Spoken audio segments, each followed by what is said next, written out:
61 сенесінде біз Алматыға келдік, көшіп келдік. Көшіп келгенде Каскеленский район, Абай деген совхоз, ояқта үй алып, ояқта тұрдық, онда оқыдық, онда мектеп бітірдік. Мында где-то 60%, 70% татылар бар еді. Мияқта üzüm өсірер еділер.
Я рас крымский татарин, деңізге яқын Алматыда көп выставка болғанда, Айвазовский приехал деп шақа айтайдылар балдар.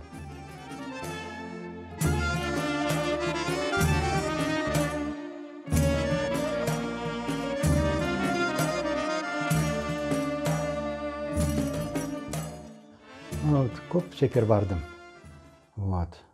Попытки были переехать. Я Пахиманда барған едім. Бардым, қызмет қыдырдым. Артекке бардым, у меня знаний хватает. Артекте қызметке алмадылар мені.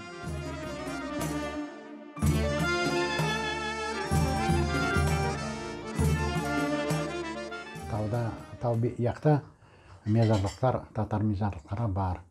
Мынадай қарайсың, дедім. Байғыш татарлар. Үкімет шашты біздің ұяққа, бияққа.